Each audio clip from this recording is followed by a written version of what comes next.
is the Patriot. Hey, this is Skylar. My name's the Devil's Rejects. I'm the big-time wrestling heavyweight champion, Flex Armstrong. I'm the Kennected. Rusev Day every day.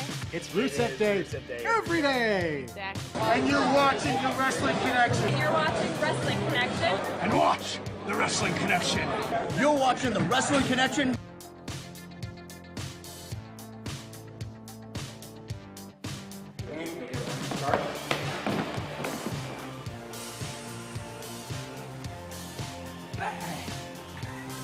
I hear that women gain immortality from licking the feet of babies. What? Say. Be connected, get connected, and stay connected, brothers.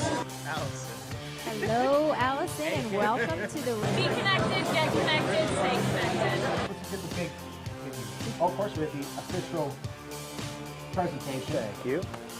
Get connected, be evil, or die. Moving on. Be connected, get connected, stay connected.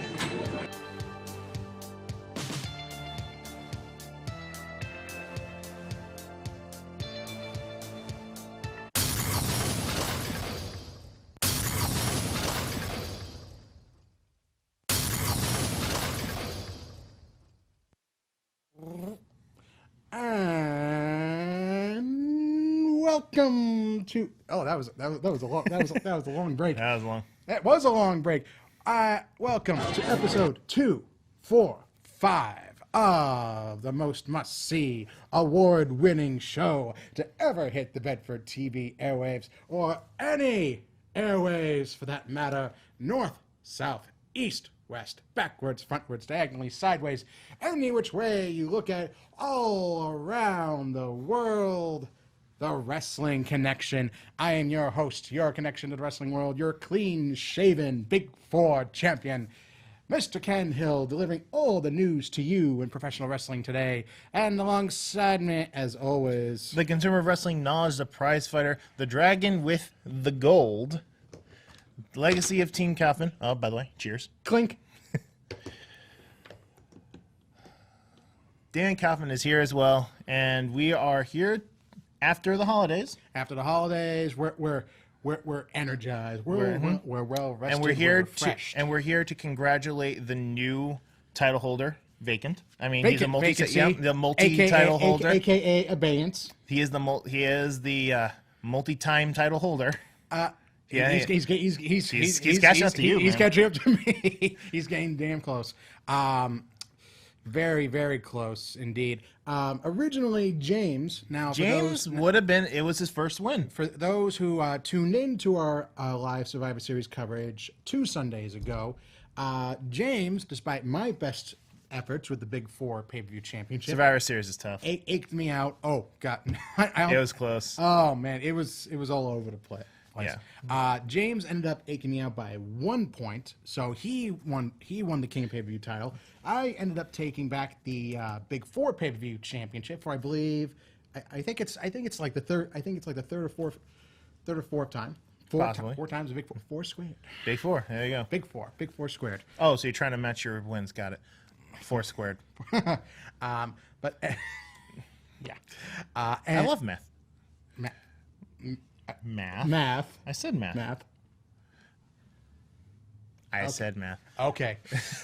Regardless, we're here to discuss Survivor Series. Yes. Now, sadly, since James could not be in for either the preview or today's review show, He did have to vacate. Despite the week off, James did sadly have to vacate championship. But James, I know if I know you, you will come back. You'll come back just as strong for the next pay-per-view, which will be WWE TLC, which is coming up in about 2 weeks. In 2 weeks. In 2 weeks' time. Well, you got this. Then we have our special show, and then we have the predictions. So it's like 3 weeks. 3 I think? weeks. 3 weeks. 3 weeks. Couple weeks. But until then, we do have to talk about the kind of moot point Survivor Series. We kind of have to. I mean, you'd think Survivor Series, the name Survival implies survival. You'd think there'd be some like big, like, you know, consequence to like there'd be some big time aftermath. And We got one. we got butt kiss. Yeah, we got like one thing that's coming out of the story, and we'll get to that eventually with the women's match. But until then, we'll start with the first match, which is the Tag Team Survivor Series elimination match. Right. So again, this was 5 teams from Team SmackDown, 5 teams from Team Raw. Now, basically, this just started out, with all the tag team fodder, and a nice little back and forth going. SmackDown team gets eliminated, Raw team gets eliminated. We kind of had to boil down to the nitty gritty pretty quick. Yeah. Once we got down to it was two teams each. It was Bobby Roode and Chad Gable, the captains, and the Revival for Raw, and the Usos, who were the captains, and the New Day. New Day for SmackDown. So that's really where this match took off. So we had some fun exchanges, and New Day and Usos flying, Revival with their sneaky tag team tactics, Roode and Gable showing things with their unique combos and offense, and I mean, shockingly enough, the captains Roode and Gable for Raw ended up being finals. Ended up being eliminated, and then New Day ends up eliminated. So it ends up being down to the Usos versus the Revival. The Usos managing to overcome the Revival's tactics to get what ended up being the lone win for SmackDown on the kickoff. Even though for some reason, because supposedly there was some creative, there was a miscommunication. There was some creative miscommunication. Technically, SmackDown was not supposed to win the Survivor Series. SmackDown was supposed to get completely blown out of the water, swept. But apparently, the kickoff show doesn't have the same communication team as the main show. Really? So, because of that, it seems that SmackDown got their sole win, and then they had to scramble to say, no, that did not count for the remainder of the show. Right. They just kept saying, oh, didn't happen. Which is why on SmackDown... Even though the first thing Corey said was, well, Michael, SmackDown did get a win, and Michael just that didn't count. He didn't even say anything. He didn't say anything. Well, which is why on SmackDown, Xavier came out with a 6. Well, you can honestly say Dead Air was better than Michael Cole commentary anyway. So, yeah, okay. So anyway, yeah. It was a very nice match. It was very fun, and it's like we said, when it came down to 2-on-2, it was much more high speed than before. Right. Once you cleared out the clutter. So yeah. And you hate to say that about either tag team division, but come on. Let's put it this way: on Raw's side, it was the Ascension, the B Team, and Lucha House Party. Lucha House Party, you only care about each one individually when they're challenging somebody solo. When they're partying, or when they're partying, and apparently they must believe in Freebird rules all the time, because when Kalisto got injured, suddenly here comes Grand Metalik, and you're thinking, okay, that's not supposed to be allowed. Kalisto and his team members should have just been eliminated. So apparently this new gimmick that Lucha House Party's been doing is Lucha House rules, basically meaning that all 3 members can be in at a time, that, okay, they can't be... It's not Freebird. That's not how it works. That's not how it works either. So, I mean, so basically you're giving what's supposed to be a face team a heel tactic. Face team. It worked for the New Day when they were trying desperately to win that record. Right, because they were keeping the same character. The problem is none of the members of Lucha House Party are particularly known for their mic skills, unlike Kofi, unlike Big E, unlike, in particular, Xavier Woods. Yeah. So, unfortunately, it does not have the same effect. It just comes over flat as just being, just being annoying. Okay? I mean, not so much... being intentionally annoying. They're just being annoying without realizing it. True enough. All right. So yeah, on the Raw side, we have the Ascension, B Team, and Lucha House Party. 3 teams, which, we really don't care about. But on SmackDown side, there was Sanity. On SmackDown side, the clones. Yeah. Okay, moving on. And on SmackDown side, they also had... who was the third one? Yeah. I mean, all right. So you got the clones. You got Sanity. You got New Day. You got Usos. Good. This is a tough one. I apologize for that tag team, but I cannot think of your name. Gallows and Anderson. Now I really feel bad. Now, Oh, how dang could it. how dang it! All right, I am sorry, guys. you are up to no good, brother. For shame. For shame. Shame. All right. To anyway. get to pass this shame, we are just gonna move on to the next match. Let's just move on. All right, so Yeah. let's move on to the next match. So the next match is the women's elimination match. This is the first match of the true card. So The main card. All right, so the we ones got, where it matters. so we got the So the women's elimination. Nick, can we just get women's picture, please? But in the meantime, it is the Raw side of Nia Jax. Tamina. I'm sorry. The face breaker, Nia Jax. Is there any blood on here? Ooh. So yeah, Nia Jax, like the former women's champion Nia Jax, the former women's champion Mickie James, former women's champion somehow Sasha Banks and Bayley, who managed to get Swap their with way in, Natalia. swapping out with Natalia and Ruby Riott because apparently they took each other out before the show. Right, because they couldn't stop fighting because of what Ruby Riott did with Jim Neidhart's glasses. So former champions Nia Jax, former champion. All right, so Natalia, Nia Jax, Bayley, Sasha Banks, all champions, and Tamina. And Tamina. And on SmackDown. Yeah, that's what I was trying to And do. then you had former champion Carmella, former NXT Women's Champion Asuka, former Women's Champion Naomi, so Sonya Deville and R-Truth. no, Mandy Rose, Mandy Rose. Sorry. Mandy Rose. R-Truth tried really replacing hard. Charlotte when Charlotte ended up being volunteered into the match against Ronda Rousey. Now, so really, it seemed like that for a while SmackDown had things in control. But then they ended up facing 2-on-1 odds. After you had some infighting with Mandy and Sonya that resulted in both of them getting eliminated. Then it came down to Nia and Sasha versus Asuka. Now Asuka, after last year she was the sole survivor of her team. Sole survivor and came darn close to repeating that. So not for nothing, don't say WWE is not trying to keep Asuka looking strong. Sure, there was a hiccups with Carmella that didn't work out the best because they're trying to make Carmella seem like a dastardly heel and just kept failing. Which went over so well because it seemed like more of the focus was placed on James Ellsworth than Carmella. But at the very least, they're still trying to make Asuka seem like the strongest out of everybody here, or at least as close as you can be without her being broken and being beatable.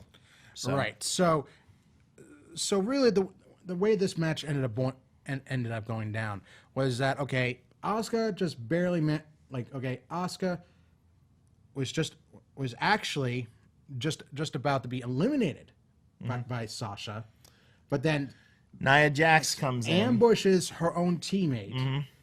Asuka ends up pinning Sasha, and then so Nia cost her teammate her place in the elimination just so she could be the sole survivor, and just beat down Asuka until she couldn't get back up. So, all this is to get Nia over. It was to get Nia over. I won't deny, that she's getting this huge heat from the audience. They want to see her get her comeuppance, but the problem is she really didn't do that. Aside from a couple of times where she got beaten down, it ultimately didn't matter because she still ended up coming out on top. The reason she had all this heat here was because the fact this was Survivor Series. This was the moment we were supposed to be getting Becky versus Ronda, and she cost her. So this was the perfect time for Nia to grab as much heat as she possibly could. Exactly, and I credit WWE for trying to capitalize on that. But the bottom line is, she's not a good actor. She's not a good actor. And then this was actually a point that Mark Henry brought up in a recent interview on Busted Open Radio on Sirius XM. She needs to stop smiling. She just needs to stop smiling so much. You want to be a monster heel that people fear, China. Exactly. Stop smiling. Just beat people down. In fact, better yet, if Nia was in the mixed match challenge, imagine, if she's going after a female opponent, maybe the male opponent's trying to separate the two of them. Nia takes a swing at the female opponent. She ducks. Wham! Male gets knocked out. And everyone's thinking, oh my God, Nia actually knocked out a man. She actually knocked out a guy. If she could do that to a full-grown male adult, what could she possibly do to Ronda? Boom. That would be a There good you way go. of doing it. Mark Henry nailed it right on the nose. Okay, if you want her to be feared, you gotta build her up to be feared. Yeah. And the problem is having her coming out smiling, blowing on her fist like that doesn't do that. It doesn't build her up. All that is cheap heat. Like the It's- cheap pop, it's cheap heat because all you're doing is making a reference to a specific event rather than making someone a multifaceted, hated individual. Exactly. You're just making him out to be, shallow and uninteresting. Yeah. So basically, by the time Ronda gets her Ronda gets her Nia. revenge on Nia, is anyone really going to care? No. She's already losing the heat with every passing thing. It'll basically be, she'll just be like any other one and done. It'll be like when Rusev was challenging AJ for the WWE Championship. It'll be one and done, and people just move on. Yep, that's what it's gonna be. All right. But that was this, and this is the start. Raw gets a win. So it's 1-0. 1-0 Raw. Yeah. What? No, nothing happened on the Nothing happened. pre-show. Nothing Nothing happened. What? Are you crazy? Funny enough, up until a certain point, the kickoff was the best match on the card. Right. So yeah. So. There was what match on the pre-show? What? Nothing happened. Nothing happened. So the next match is the Intercontinental versus U.S. title match between Seth Rollins and Shinsuke Nakamura. Now this Sporting his best Smurf impression, I would assume, or Blue Man Group, or Blue Man Group meets Michael Jackson. Yeah. Okay. Anyway, so yeah, Rollins versus Nakamura. People were hoping that this would be one of the top matches there. It was a good match. It was a very good. I've match. come to learn not to expect too much from a Nakamura but match. Nakamura- I've tempered my expectations for him, and it has helped me. Well, Nakamura did bring his boots. He did. He did wrestle a relatively clean match for 2018 Shinsuke Nakamura. Fair enough. Surprisingly, I mean, this was a clean match, relatively clean match with a clean finish. This is where all of us mistook, because all of us were thinking Nakamura was going to take it because of Dean we expected Ambrose. Dean Ambrose because there. we thought Ambrose was going to show up. Ambrose was nowhere on the card.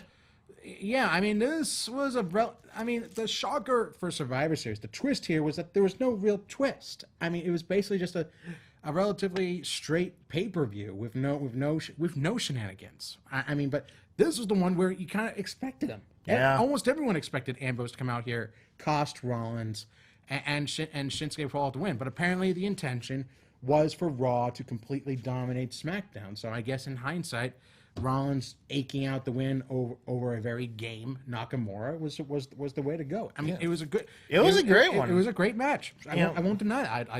I'd love to see these two mix it up again. I would love to see Rollins on SmackDown or Nakamura over on Raw. I love the ending combination where it's literally just avoiding each other's hits and dodging the Kinshasa and going right into the curb stomp. Mm-hmm. I thought it was a great finish. Yes. All right. And then afterwards, we got the confirmation that TLC will be Seth versus Dean for his IC belt. Now we don't know what kind of match will be if it even is a gimmick match. It'll be a tables match. It'll be a ladder match. It won't be a TLC match because we're already getting two of those. I think it may be a chairs match. It might. I think that's going to be the Randy Orton Rey Mysterio match because they're doing a lot with chairs there. True. I mean, it might be a ladder match to reinvoke previous match they had. Right. It's at SummerSlam over the WWE Championship.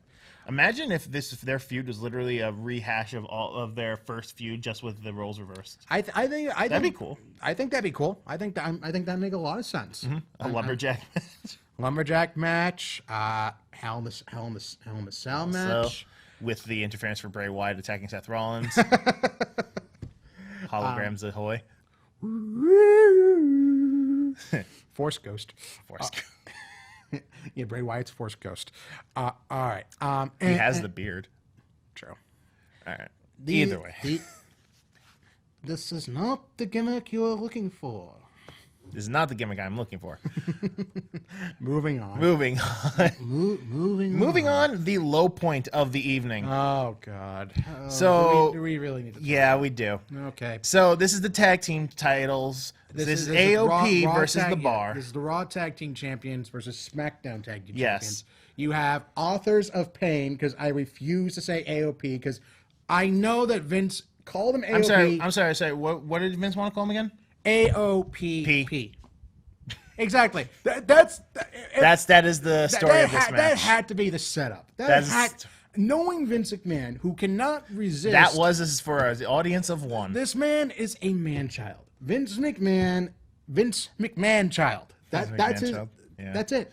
So okay, before we get to that, because we do need to discuss what this match was. It was a Haas match. It was a big guy versus big guy. It was match. supposed to be a Haas match. Yes. It was supposed to be one of the matches that we were looking forward to. Instead, we had a segment at the end and a segment during. Because let's not forget about the surprise cameo in the crowd during Survivor Series. No. Real one. We have to talk about him. We too, do, don't we? Yes, we do. So the reason why a lot of people were not paying attention to this match, as it turned out, was Enzo Amore had actually snuck his way into the front row, and he planned on making his presence known to the Survivor Series watchers. You know, because he tried jumping the barricade. He tried starting a chant of his old gimmick, and he got caught by the security, and he was stopped before he could be seen on TV. Oh, wow. And backstage, no one was happy. No. He didn't talk to anybody. He didn't get a chance to. He was thrown out. He was barred from re-entry, and apparently all of it was just to hype up his show, because he had a show coming. His show, which had like all of 20 or 30 people. His, pardon the pun, piss poor rap career. You would choose that. Yeah. Well, it's the only way to describe it, Yeah. and it's the only way to describe the outcome of this match. Okay, so we got the cameo. It was a big man versus big man match. It was supposed to be. Yeah, they really didn't have that much chemistry, I would say. No, they really didn't. And then, I mean, you had the two cornermen. There was the expected interference. But then Drake Maverick pulled the referees. He pulled one of their feet on the ropes. Put one of AOP's feet. Yeah. Put Razor's feet on the ropes. Got chased around into the Big Show. waiting mitts of Big Show. And then you realize that's strange. I could have sworn Drake Maverick normally was coming out dressed like AOP. Why is he here with sweatpants and a jacket? with slacks no, because apparently the idea for this match was for a P joke. Yes, that's it. That was the punchline to this match. It was literally a P joke.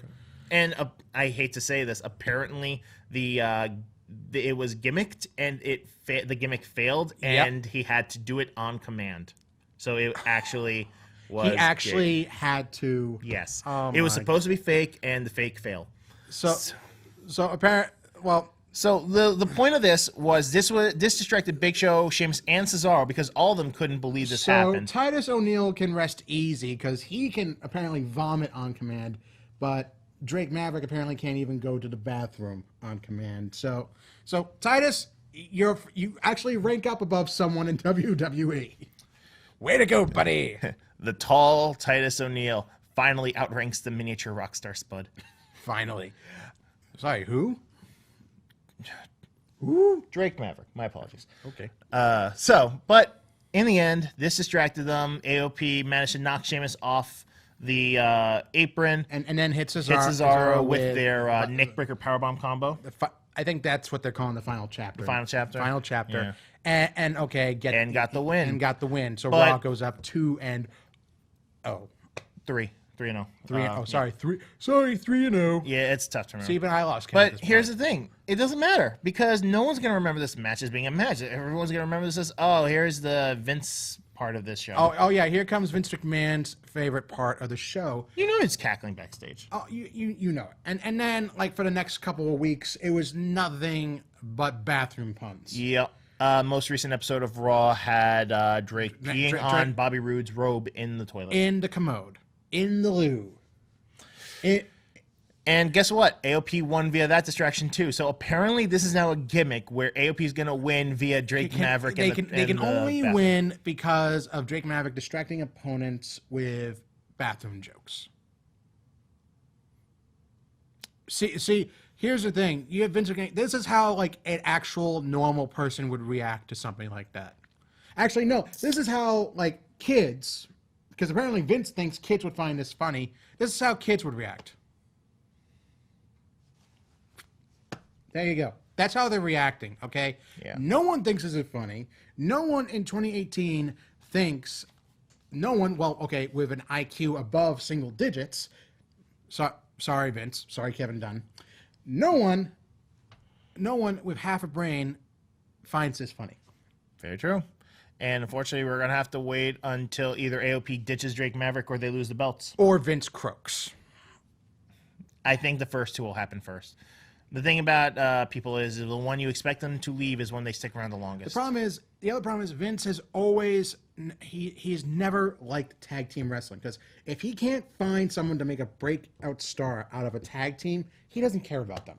He'll just leave them to languish. He'll stick them in with some stupid comedic angle, like what they're doing with Drake Maverick and Authors of Pain. And it doesn't matter if they're tag team champions. Doesn't matter if they're bottom of the barrel in the tag team division. Doesn't matter. He'll stick you with a gimmick, or he'll push you so far down that no matter how you do afterwards, no one will ever be able to take mentioned this them before. seriously. Raw actually did have good tag teams. And I'm not referring to B Team and Lucha House Party. I'm referring to Dean Ambrose and Seth Rollins before they broke up. I'm referring to Dolph Ziggler and Drew McIntyre, Authors of Pain, Revival. I mean, Bobby Roode and Chad Gable are actually really good together. These guys, they could have formed an actual tag team division around these guys for Raw.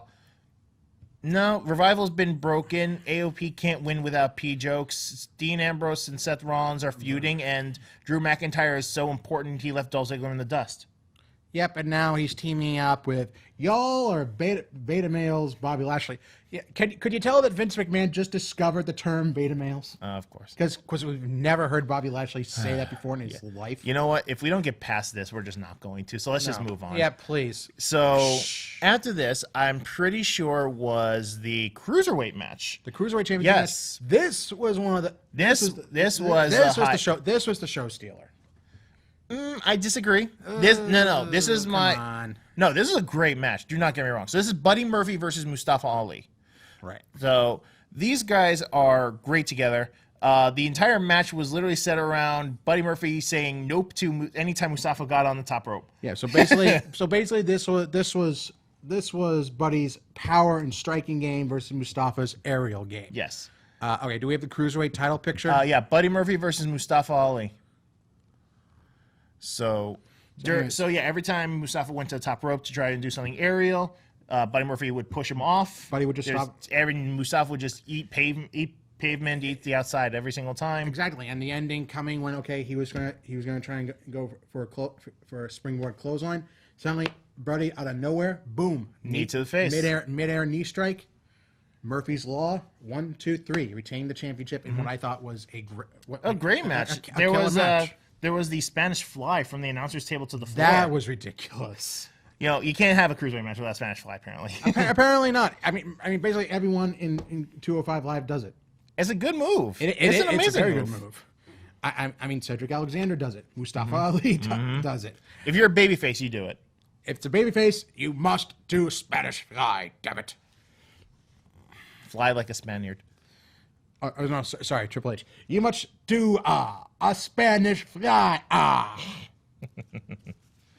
But just so you know, for the record, this doesn't count to the total. Not at all. Oh, not at all. No, this is 205 exclusive, and it's not the kickoff or first match. No. Tells you what they think of Buddy. Wow. Way to give, Buddy. And with Alexa's new place of power, maybe he'll get even better stuff. Oh, yeah. Come on. Nah, better spots. Could we see the next? Could we see the next generation, next power couple right there, Alexa? That'd be cool. And their enforcer Braun Strowman, so you get the tension. Oh yes, the romantic tension.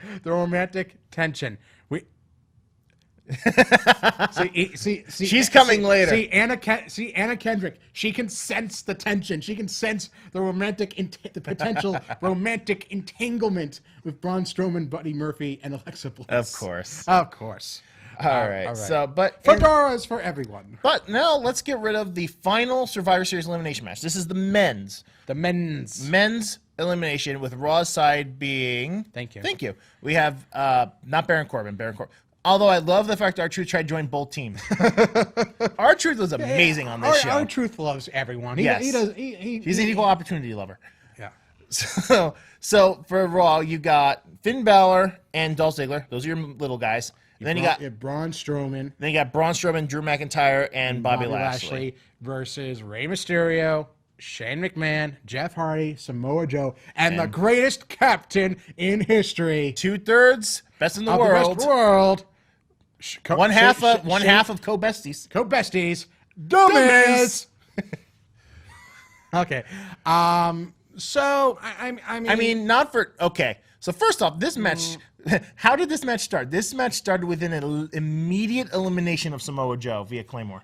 I'm sorry. Well, on the one hand, I mean, good for Drew. Good for Drew, showing how powerful that move is. On the one, no one's kicked out. On the one hand, and I mean, Renee basically summed this up. You basically took out SmackDown's heavy hitter. Yeah. From the get-go, a guy who could have really made this match interesting, and you just kind of, okay, Joe's gone. I mean, for one, the positive. Congratulations, Drew looks super dominant. I mean, Drew looked vicious. On the other hand, the crowd immediately chanted BS. Immediate. And by that point... Quality kind of took a nosedive. Let's put it this way. By that point, no one thought SmackDown was going to pull this off. No. Because they lost Samoa Joe, who's the most imposing out of everybody So let's see. You have a luchador in Rey Mysterio whose legs are basically duct tape at this point. Jeff Hardy, who it's a miracle he's not in a wheelchair. Shane McMahon, a sweaty dad who takes more risks in a lifetime than anyone would in a century. And The Miz. And The Miz. And The okay. Miz. What else can you say? The Miz. So basically, on Raw's side, Raw ended with 3 individuals. They lost Finn Balor, who had a real good exchange against Rey Mysterio. True. And they lost Dolph Ziggler in a very amusing way. First off, though, they had to... Basically, Ziggler lost to Shane McMahon again. Yes, he did. So basically... And Shane, but it was amusing. Shane didn't even want to be in the match, but Miz was encouraging him, go up top, do it. First, so SmackDown ran wild, took down everybody, then everybody held Braun Strowman onto the United Table. Shane does the leap of faith elbow and knocks him down. And then Miz goes in, hits Dolph Ziggler, holds him in the side, and she's yelling at Shane, go top, come on, coast to coast. And Shane's like 5 kinds of out of it. Like, he doesn't even know what he's doing. Fine. It's the coast to coast. Hits the coast to coast. And eliminates Ziggler. And then he goes and he grabs Bobby Lashley. They were going to do it to Lashley. And yells to Shane to do it again. And Shane's like this. He's like out of it. Shane literally looks like the Princess Bride, where the guy is half dead and he can only move around like that. It's like, and of course, what happens? Coast to Strowman. Coast to Braun. I mean, Braun just swats him midair. And Strowman emerges like the weapons from Final Fantasy VII, just pops out of the water and just swats you down. And then Mysterio gets eliminated by Strowman. Mm-hmm. Jeff Hardy gets eliminated by Strowman. Miz, despite his best efforts at running away, gets eliminated by Strowman. And then it's already and of course 3v Shane. And everyone and being the valiant babyface he does. And he went down fighting as the best, 1/3 of the best in the world. And Shane knew what was coming. He knew it. He was done. He accepted it. He accepted it. He embraced it as 1/3 of best in the world. And Strowman eliminates him. Yes. So literally, McIntyre got 1 elimination, and Strowman got the rest. So you'd think, Strowman was Strowman booked strong. Strowman booked strong. And then we find out the following night, that Stephanie unfortunately did a little finagling with the lawyers. So this is why Survivor Series doesn't count. because the whole point of this was, should Raw win, Strowman not only gets a title shot against Lesnar at Royal Rumble, he gets his revenge. He'll also get against, Baron Corbin in any stipulation he chooses. at any time he wanted. He chose to, and he wanted him at TLC. Yes. So apparently, the Lord. Steph says so. So the yeah, lawyer, you the wanted a lawyers- match with Lesnar. Well, you got to beat Baron first. Like I'd go. That wasn't what you said. You said I don't get that. Also, well, But then you Corbin- don't think you can't beat Corbin. I'm like, doesn't matter. It's not what you said. No. Instead, Survivor Series no longer counts, and Braun has to go through Corbin in order to get to Lesnar. Instead Promise? of What having promise? a promise. Yeah. Oh, what a surprise! What a surprise! By the way, McMahon reneges on a promise. Yeah. By the way, Raw 4, SmackDown, kickoff. Who cares at this point? Yeah. The writing was on the wall after this match. Yeah. So there's 2 matches left. Again, Raw wins both. But this was the matches of the night. And the first one here, the women's, is my match of the night. So we got Ronda Rousey versus Charlotte. And this was amazing. This was back and forth. Like I mean, there are so many points where you thought Charlotte might actually pull it off. Spear. So this is on par with Asuka, the Asuka match at Mania. Charlotte just keeps pulling out these amazing matches. She brought her A game. So the problem is, we are so used to we're just used to her being a babyface, and we're just tired of that character. We forget how good she is in the ring. I mean, especially with like amazing opponents. Right. When you put up against the right opponent, Charlotte brings her A game. She knew she was going up a very stiff competitor in Ronda Rousey. Talk about stiff. Same. No, I mean, this was brutal back and forth. I mean, you had spears, boots, suplexes, slams. Let's see if highlights I have. Charlotte slamming Ronda's head in the bottom turnbuckle, making it look like she got a concussion. Her getting her into a submission move and then elbowing her in the face, Ronda bleeding out of the mouth. They had the part where Ronda was trying to psych herself up, cheering into the audience, turns around and eating a spear. That's the one you mentioned. Yeah. You know, this was... Charlotte did everything she could to take Ronda off her game and keep her down. She couldn't do it. Ronda kept coming back. Kept coming back. And it got to the point where you saw Charlotte. She was pulling, tearing at her hair, wondering, what do I have to do? And then Ronda, she riles up again. She looked like she was closing in on the win. And then as she... and then she was homing in on Charlotte for a tackle. Out of nowhere, boom, kendo stick. Heel turn. Well, not even a heel turn. It was just Charlotte just turning. It was Charlotte turning heel on Ronda. Specifically. Just pure frustration. Like, couldn't get the job done. So she went after her with a kendo stick. Gives had Ronda, psychotic look in her eyes. Ronda DQ win. Raw goes up 5-0. 5 kickoff. Five kickoff.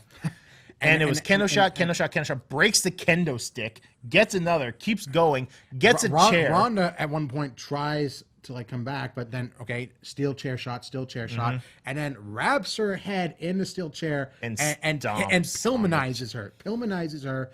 And Ronda, even after all of this, walks off under her own power.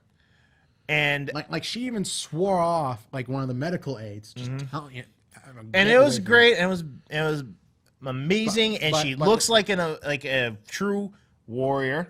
But the oddball thing was the crowd didn't care. The crowd didn't care. They were so ecstatic over Charlotte's turn in character that really they were booing Ronda, and people they booed her only because they had no one else that they could boo at that moment. Right. And unfortunately, it came at the expense of Ronda not happy at all as she left.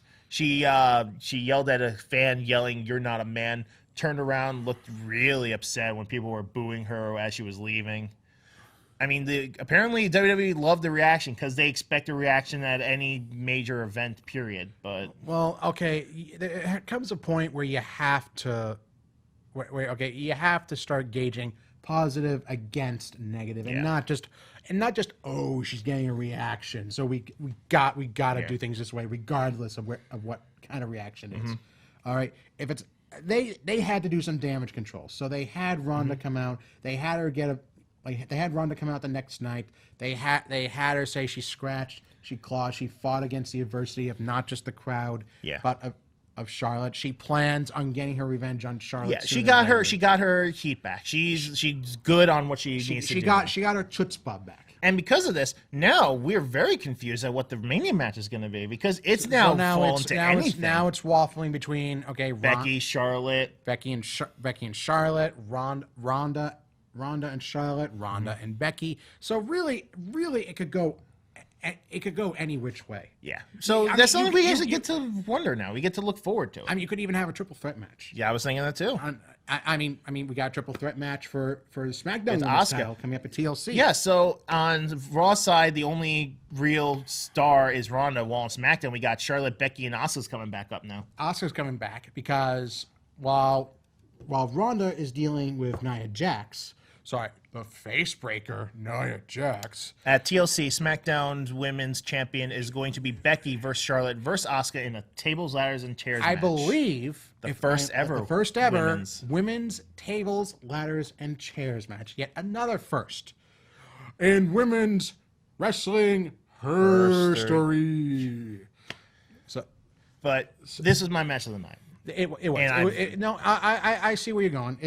I think it was a great match. But you know what? Other people are saying that the last match was match of the night. And you know what? You can understand why, considering what happened. Well, I'm kind of two minds on this one. First things first. We are talking about the world titles: Daniel Bryan versus Brock Lesnar. Daniel Bryan, the WWE champion, versus Brock Lesnar, the reigning, defending, undisputed Universal Champion Brock Lesnar. And do we have that? We do have that picture. I'm sure we do. And, we keep saying with the right opponent, Brock will sell and he will make them look amazing. He'll have a good match. Now, a lot of people are going to say, well, this was just a carbon copy of his match last year with AJ Styles. Okay, he beats down AJ for the first half. AJ comes back. He keeps coming back. Counters out of Brock's best stuff. Comes this close to getting a win, only for Brock to pep up, hit an F, catch him off guard, hit an F5. It is true. And Brock wins. I would say the methods behind the opponent is different because AJ battled through adversity, struggling, just inching close enough, while Daniel Bryan here was using cunning. Right. He came in feeling cocky. He was taunting the hell out of Lesnar. He was taunting him. He was trying to kick his leg out from under him. He was trying to get into Lesnar's head, trying to rile him up. Unfortunately, it worked a little too well because Lesnar, for about the next 8-10 minutes, was dumping Bryan, alarmingly so, on the back of his head. I think it was 8 suplexes. I think they got up to 9 suplexes. Oof. And God, I cringed every time. Every time. And then picked him up. Good night, everybody. F5, and I'm like, and then you think, okay, this is just a squash, but then he picks up Bryan. Yeah, he stops at 2 count. Lesnar stops at 2 count himself. Goes, and they're like, huh. He goes to pick him up, then suddenly kick. No. He picks him up, kick, puts him up for another F5, goes for it, and he lands on the ref, so the ref can't see the low blow incoming. And that was when everything changed.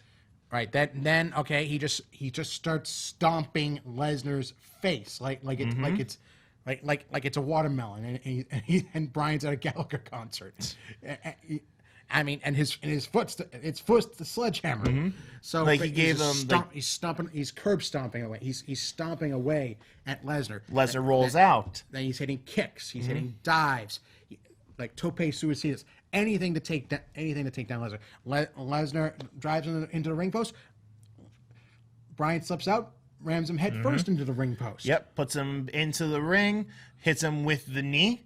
Not once, and then hits twice. And very close near fall. Mm-hmm. And then when he seems like he gets caught for another F5, Lesnar's leg gives out, which Bryan was working on beforehand. Mm-hmm. That's why the cunning works. Falls right into the yes lock. Nearly gets Lesnar breaks out of it, only for a reverse of last year's Survivor Series, where Bryan's hitting Lesnar in the face and locks it back in. And ultimately, Lesnar manages to roll through into the F5. Boom, 1, 2, 3. So a purported clean sweep Yes. for Monday Night Raw. So Charlotte versus Ronda was my match of the night. I'll give the final 5 minutes of this match to be the best segment of the show.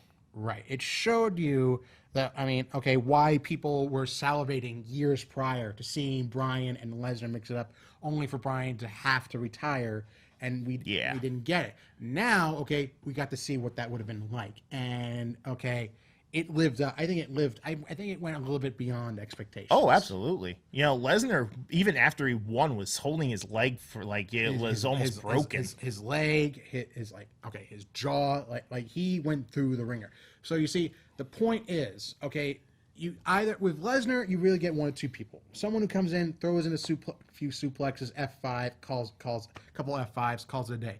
Then you have this Lesnar, who yes comes out with the suplexes, with the F5s, but also does his job of making the other man look good. Very true. That's what he does, Even though I'm going to say this. Even though he's the smartest man, even though he comes out purely for the paycheck, when he knows his job to do, he does it. I'll say this. Survivor Series seems to be Lesnar's pay-per-view because that's when he really tries. AJ Styles, Daniel Bryan, Goldberg. That Goldberg match, I don't care if it was a squash. That was amazing. Because no one expected it. Nope. No one. None of us saw it coming. No one expected these matches. I mean, think about it. Last year, we thought we were going to get Lesnar versus Jinder Mahal. And instead, we got the AJ match, which was great. And this time we thought we were going to get a rematch, and this time we got a dream match instead.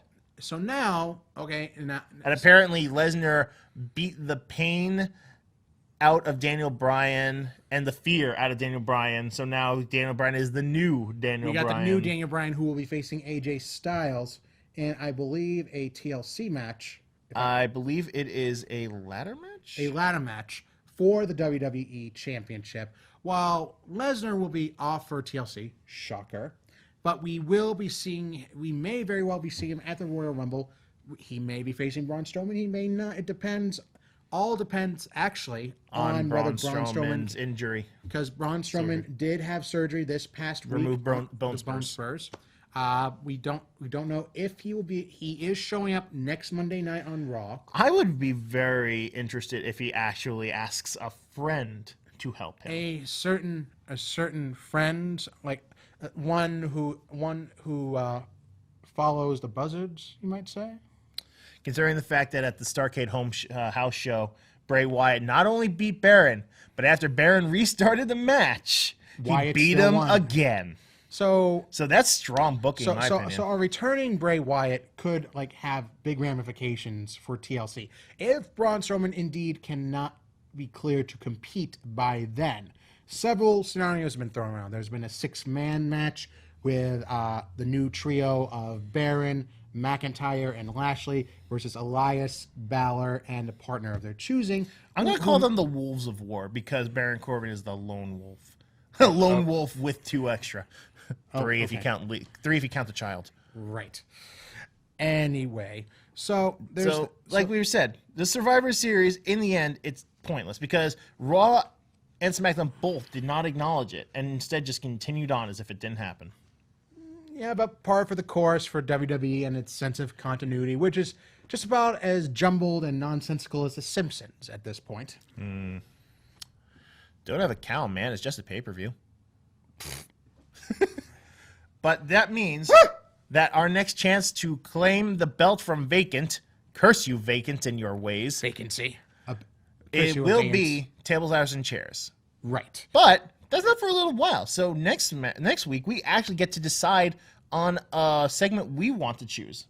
Right. So basically, for the longest time, we've been talking about WWE because that's what people know. That's what people like. That's the go-to for professional wrestling. But there's more out there. Exactly. We've mentioned at times Lucha Underground, Ring of Honor, of course, New Japan. We've been to Evolve. We went to Evolve. We went to an Evolve event, which was where we got to talk about Matt Riddle before he was with WWE. Exactly. All right, we're talking about New Japan Pro Wrestling. Mm-hmm. There are literally dozens, if not hundreds, of international and locally based promotions that we've never talked about before. So, and next week, I think we're going to talk about the possibility of a new promotion that might be coming up too. Exactly. We're talking about All Elite Wrestling. And in case the name itself doesn't give it away, we're talking about a promotion that's being started up by, of course, the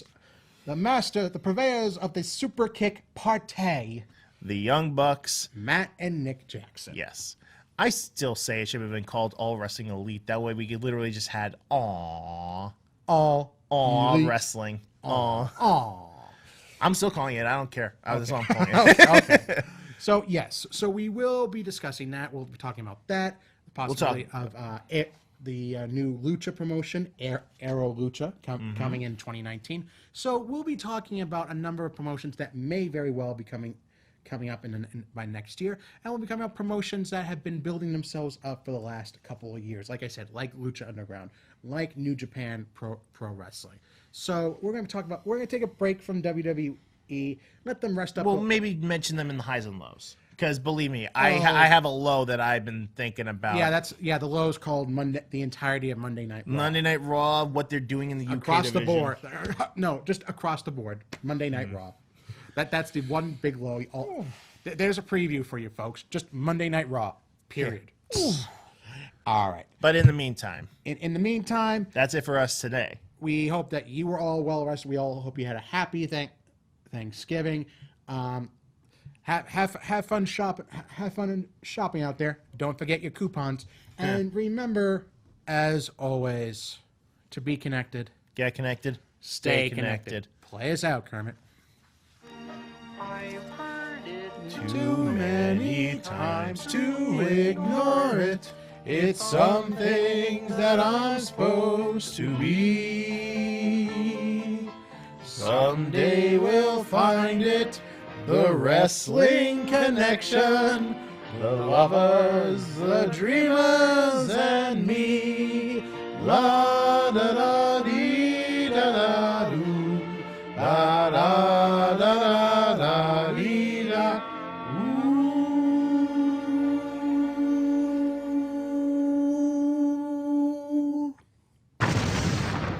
Oh, yeah!